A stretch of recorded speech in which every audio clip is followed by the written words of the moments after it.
Faster than a fraudulent performance measure, stronger than a misplaced decimal point, able to leap complex compliance requirements at a single bound. It's Super Auditor! Welcome, ladies and gentlemen, to Auditor Save the World, one audit project at a time, where we bring you thrilling tales of daring audits and brave financial reviews. Here, our heroes don't wear capes, but they do wield the power of empirical evidence. Brought to you by the pros at Yellowbook-CPE. In each episode, we interview those legendary auditors who have truly rescued the day. Stay tuned, listeners, because this is one story you won't want to miss. And folks, don't forget to subscribe to our show in your podcast app of choice. And now, here's your host, Leita Hart-Fanta.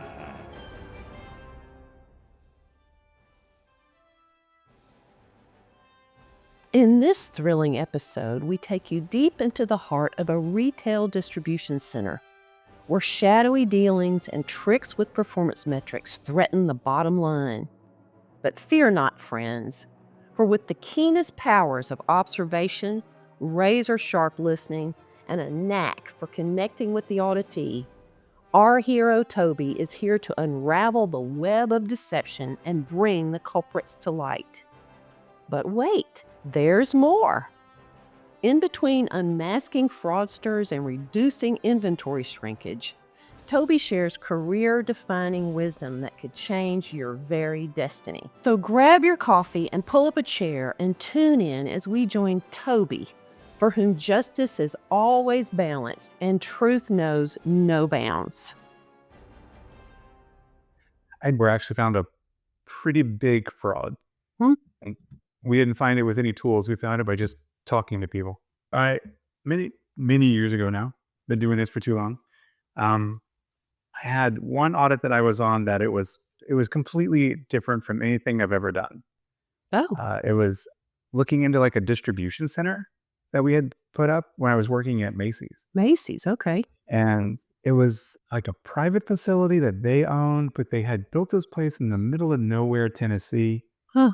It was the nicest people you'd ever want to be around. Okay. And you could tell they had no idea what they were doing. Oh. And we had just plucked this building in the middle of town, hired local people to run it, and they were so lost and so confused. And it was just me and one other auditor, and we were there for like 6 months. 6 months. Just going through everything that they did. And we were driving back and forth to this place every week. It's like a 4-hour drive. Where were you located at the time? I was in Cincinnati. Cincinnati, okay. Yeah. And so this drive down was, it was a solid like 4 hours to get there, but they figured it was cheaper than flying back and forth constantly. And so yeah, we just drove it every week. What was interesting was we were there for so long, we could kind of pick up their patterns of how they were working and things that they were doing.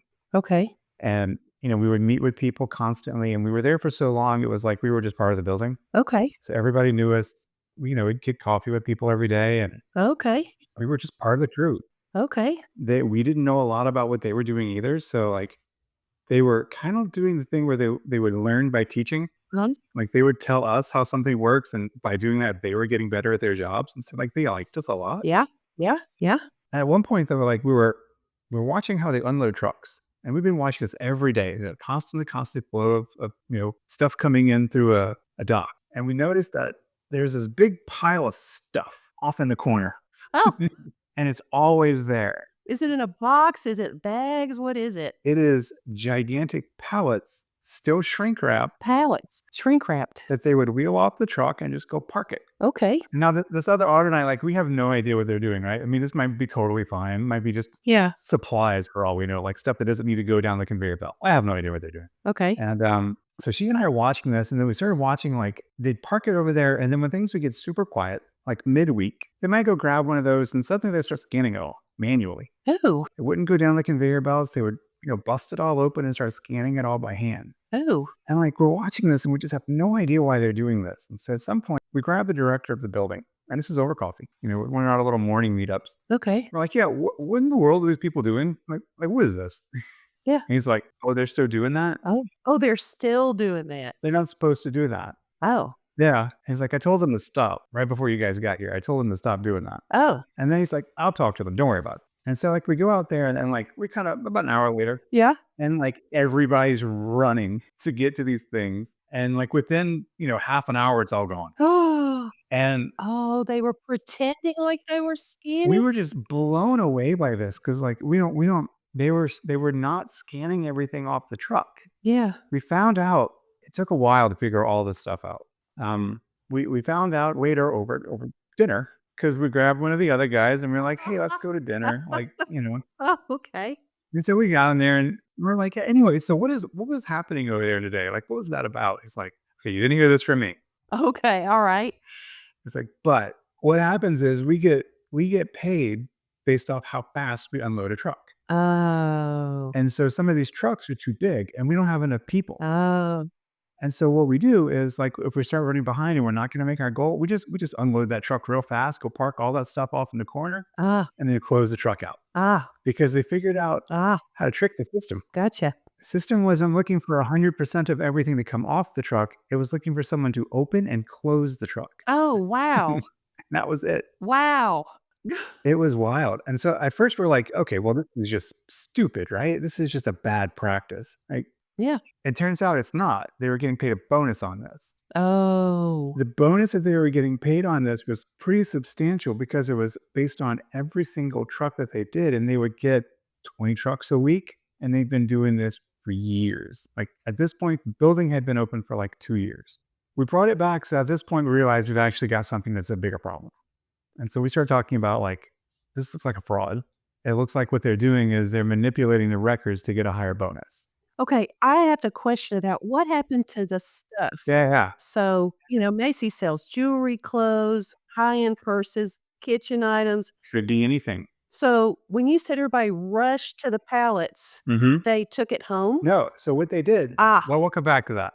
Okay, we'll come back to that. Okay. All right. Okay. So there was some scrub walking out the door. Yeah. What they would do is they would tear it all open and they would go and bring it over to a place that was for like scanning things that you had inadvertently missed. Okay. And it was meant for like, I would scan like 2 or 3 things that had fallen off a conveyor belt, something like that. Okay. But they were scanning like 3,000 or 4,000 items this way. Someone should have caught this. Yeah. Long before we got there. Someone should have flagged this. Yeah. But yeah, you're right. Like this was a building that had secure areas built inside of it to hold jewelry. Yeah. There was collectible items because at some point they had started selling like gold coins. Macy's? And so they were like, some of these things were crazy expensive. Well, Louis Vuitton purse is like $5,000. Mm-hmm. They're selling those. Yeah. And all that stuff would go through the building.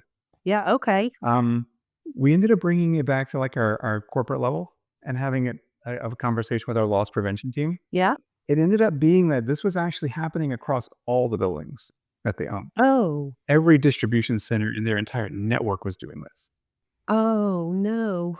These guys had figured out that they could manipulate things and they built a little ring where they would all talk about it and say like, so if we just manipulate it like this, we'll always be within our standard. We'll always get our bonus. It was about $20,000 per manager. Oh. And there were about 15 people involved in it. Wow. So they all got fired. Oh, they did. Oh, gosh. Yeah, pretty much on the spot. They were all fired. Okay. Well, that's good of Macy's. Oh, they fired and sued. Like they had zero tolerance for this kind of thing. We started we did a deep dive on this building about like just loss and theft and all of these kinds of things. And kind of the bad thing was because of where we were, this was very rural Tennessee. Yeah. Most of the theft was more things like baby clothes. Oh. It was stuff that like they knew about it. The building knew about it, and they were like, you know what? If we're not paying our people enough that they feel like they have to steal baby clothes, I'm just gonna look the other way. They really just it was something like there's an acceptable percentage of loss that they deal with, and this was within that tolerance, and they're just like, I'm not dealing with that. But it was an interesting experience because like you got to see like the behind the scenes dynamics of how retail really works when you see something like this. So those metrics, like kind of forced them into that behavior almost because they must have been unreasonable metrics. Like they must have not been achievable. They were understandable. Yeah. Did Macy's change the metrics? They did. They ended up going back and removing that because they realized it was a bonus that was set up to create this kind of a problem.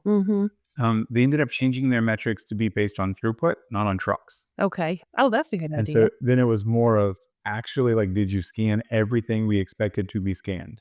Mm-hmm. And had some tolerance built into it for things that, those things that do fall off. That then you do have to scan in by hand, but it might be, again, 10 items, not Mm-hmm. whole truckloads of stuff. Right. Okay. So those 15 to 20 people that were on the front lines purposely trying to get that bonus, were they also the ones that saw that report and went, Yep. oh, I know where it is. It's just over in the corner. That's exactly right. So there was nobody above them. Nobody above them was looking and saying, that's weird. That's a weird number. The way this worked, this was all the senior leadership of those buildings that were involved. Oh, no. Oh, So this would be across like, the whole company? like facility director down. Oh, no. And this was across the board. Oh, no. So what happened to Macy's when they did that? I mean, it just must have been complete chaos if they all got fired at the same time. That must have had a horrible impact on their... No, No? it's not. That's the sad thing. Like when you deal in retail long enough, there's these constant layoffs. Oh, okay. Okay. People kind of get used to it. Okay. That's what got them into this. That's what got them into trouble to begin with, was laying off a lot of people. They were short staffed. They couldn't unload their trucks fast enough. And so they started this scheme. So don't they need the managers to keep the goods flowing into the stores? So how do you onboard a bunch of new managers? Not really. Oh, you don't really need those people. They were fluffed? Yeah. There was a lot of redundant management. Oh. This is, classic corporate kind of nonsense that you have too many people at the top. Gotcha. Yeah, well, that happens. The workers that are doing the job, they were fine. They would, and they were just following directions. They said, park in the corner, I park it in the corner. They say, scan it manually, I scan it manually. Like, they don't care. Yeah, you're right. It's just all the people at the top doing this. Oh my gosh. So they shaved off the top and it didn't even matter for operations. No, they replaced some good positions. Yeah. Like they filled in where they needed to fill in, Yeah. but they didn't need that many people. We're talking like across maybe 7 facilities, 2 or 3 people per facility. Okay. And in the end, it wasn't that big of a burden. So you were saying you got to see behind the scenes on retail, and this sounds, I mostly have governmental people watching these videos probably. Sounds kind of similar to government too, that there's a lot of layers, like let's say in a school district or a university or A lot of bureaucracy. just a lot of bureaucracy, a lot of meetings. Okay, so what did you see when you learned about retail? What are some things you notice about retail? Because you're not in retail anymore. You're in healthcare. Yeah, I've bounced around a lot. So I did retail. I did consulting for a lot of years. Yeah. So a little bit of everything. Yeah. I worked in telecom for a little while, in healthcare. Yeah. Yeah. What I've learned over my career is it doesn't matter where you are. Yeah. Our industry is auditing. Yeah. And where you happen to do it is almost irrelevant. There's some nuance to it, but it's all the same. Right. We use the same techniques, the same tools, the same process. Same techniques. We all work off the same standards. It's all the same. All the same thing. What I learned, especially in that instance, that stuck with me forever, is that I didn't find this by diving through reports. I didn't find it because it was on the reports. People have been looking at them and glossing it over for a long time. It wasn't through analytics. It was through a cup of coffee with a guy in the morning and dinner with the auditee at night. Yeah. It was all conversation and soft skills. Like that's what made the difference on this one. And the observation, just kind of being at the facility, seeing these pallets. Asking the stupid question. Yeah. I don't know what that is over there. What's going on?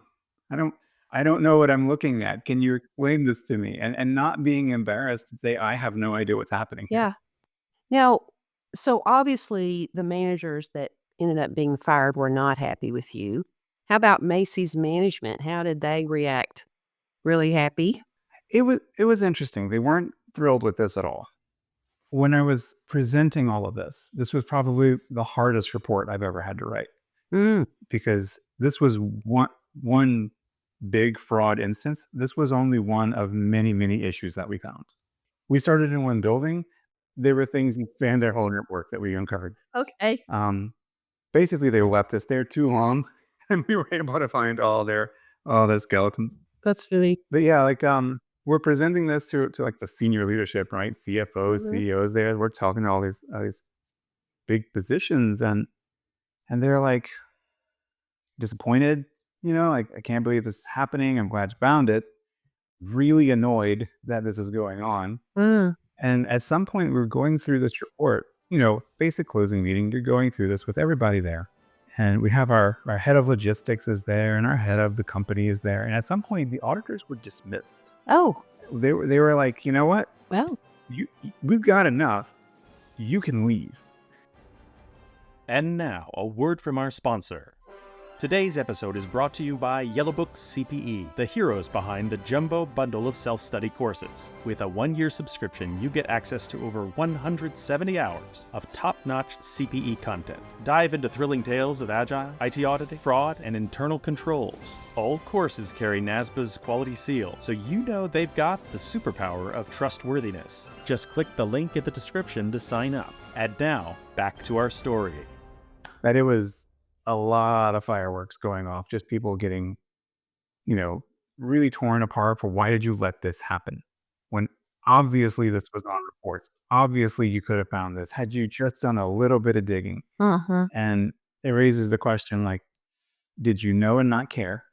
Did you not know because you didn't know what to look for? Like, is there a level of, I wouldn't go as far as incompetence, but like you didn't even know what to look for. Yeah. And so training, perhaps, awareness. I mean, we talk about fraud awareness a lot for ourselves, but we don't do that for management. We only talk about that for ourselves. Sure, right. Well, I and you hear this too, government can't be trusted, too bureaucratic, everything's messed up. But in my experience, corporations aren't any better. Like, have you ever, like, I've worked with Fortune 5 corporations and all kinds of different sizes, and there is a mess everywhere you look, pretty much. It's not that government's inefficient, even corporations are inefficient too. I mean, there they are giving these people bonuses, losing baby clothes. Like, Yeah. it's just a mess. I know. Yeah. Do you find that? Because you've been across all these industries. Do you think that's true as well?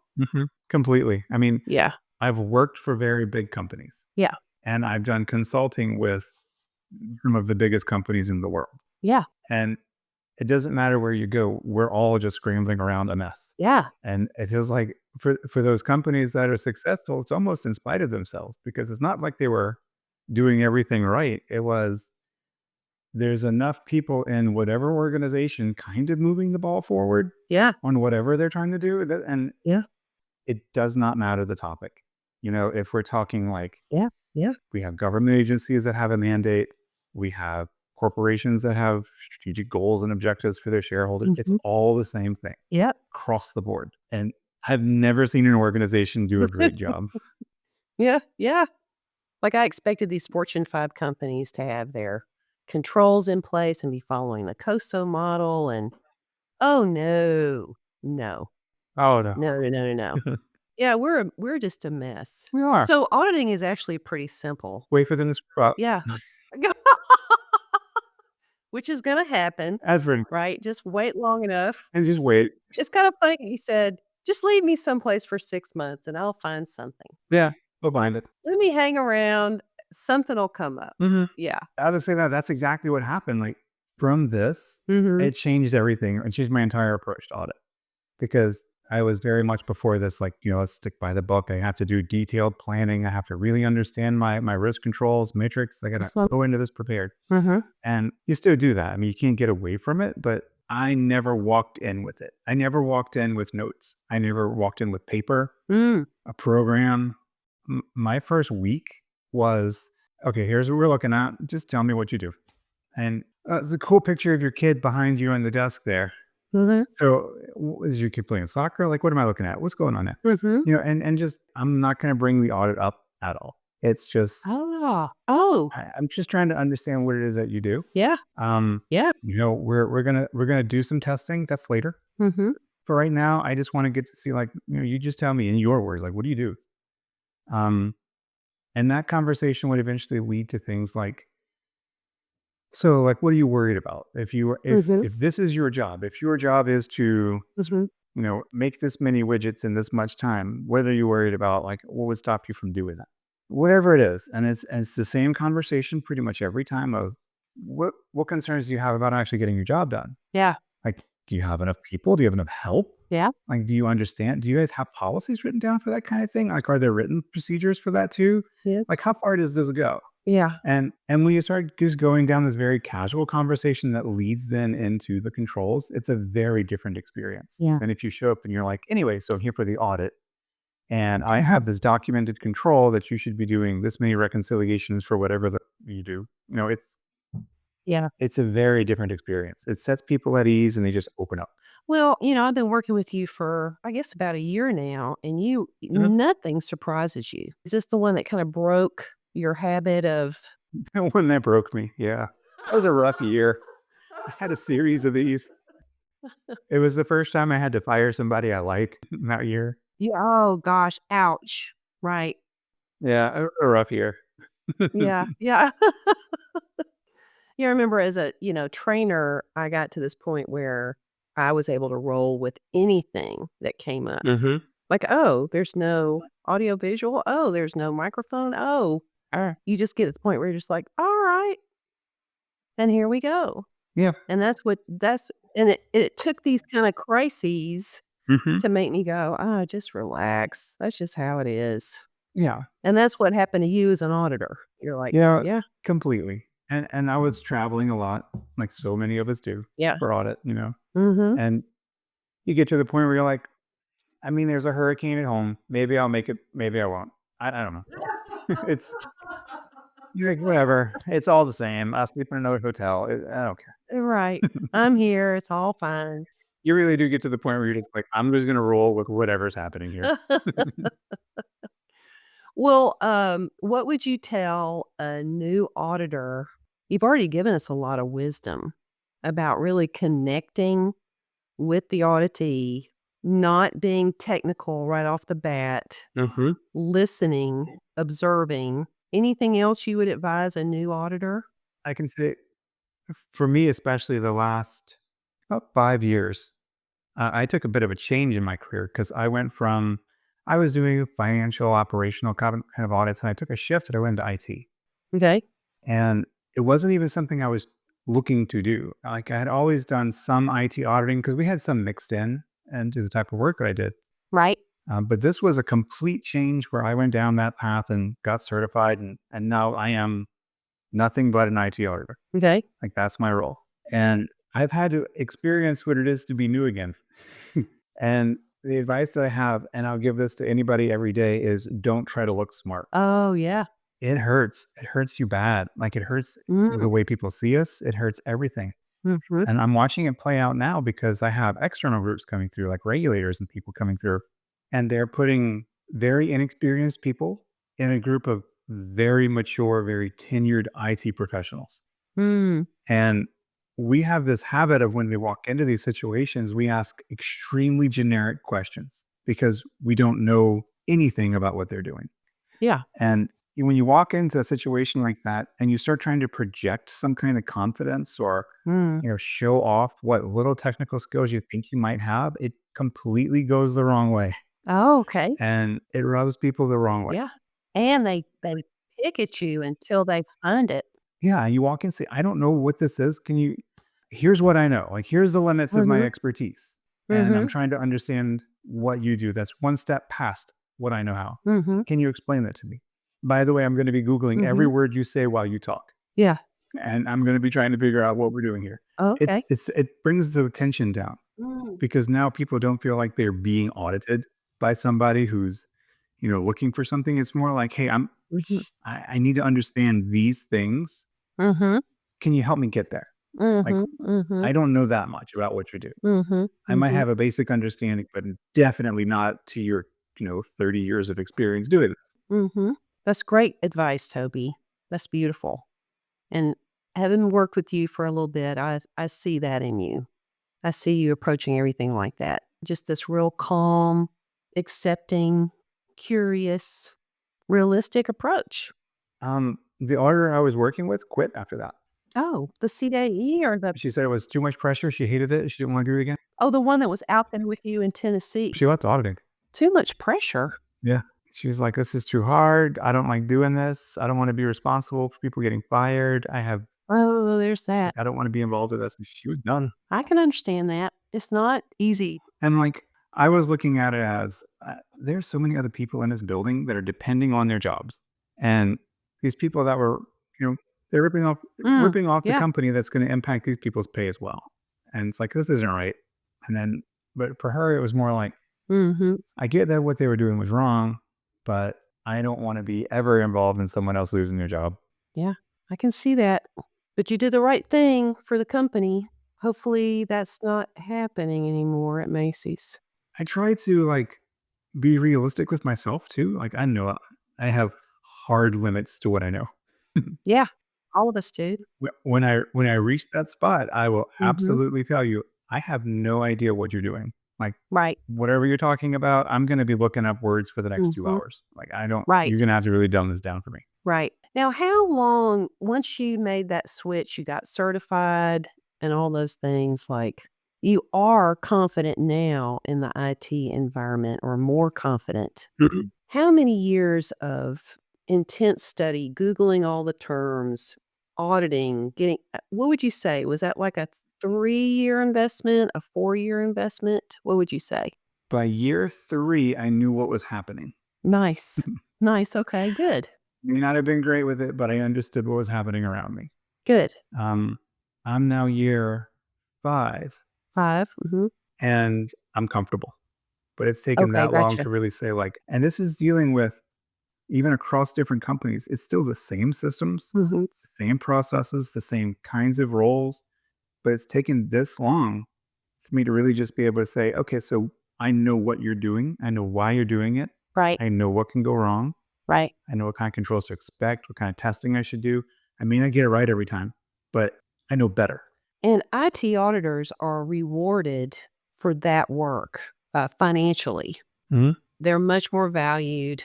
Yeah, they're hard to find. And it was a good career move overall for you to do that. Yeah. Right. And it came from somebody else's advice because I was in consulting and training for a lot of years. And I had gotten away from the practice of audit.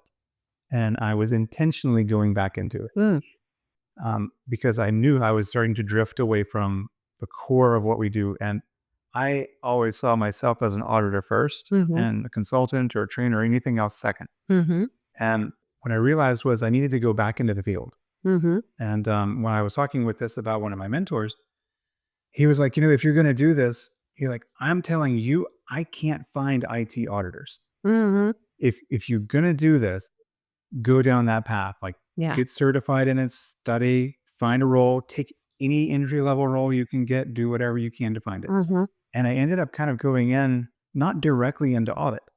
I took a role within risk management that was doing, and they were doing control work, but only IT control. And from being in that role, you're still doing auditing. These are all these adjacent kind of roles that we have, right? Where you talk about, I've got compliance, risk, audit, all of these different fields. We're all in the same big bucket. Right. Yep. We just have a different perspective. And even now, I'm technically in the first line because my role is I own the IT controls. But to own them as an auditor, I'm testing.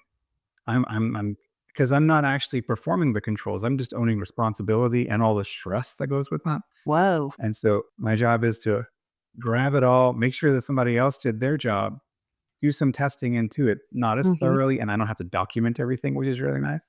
That is nice. But test it up to that point where I know it's going to pass when someone else looks at it. Then I can hand that to my internal audit or to a regulator or to whoever else needs to see it. Okay. Nice. Well, Toby, this was really interesting. Thank you so much. And thank you for that insight that you gave all of us about how the soft skills were important on this engagement and also giving us all advice about embracing IT auditing and going ahead and You know, especially if you're new and you're young, go ahead and bite the bullet, invest the years so that 3 years down the line, you're on top of it. Yeah. And you are in demand, heavily and highly in demand. We've had a shortage on the IT audit side for years, and it's only getting worse. So if anybody is at that point in their career where they're trying to pick a lane, which direction to go, Yeah. you can't go wrong with IT audit. Yeah. Well, thank you, Toby. That was lovely. Appreciate you. Thank you, brave listeners, for joining us on this adventure. We appreciate your loyalty.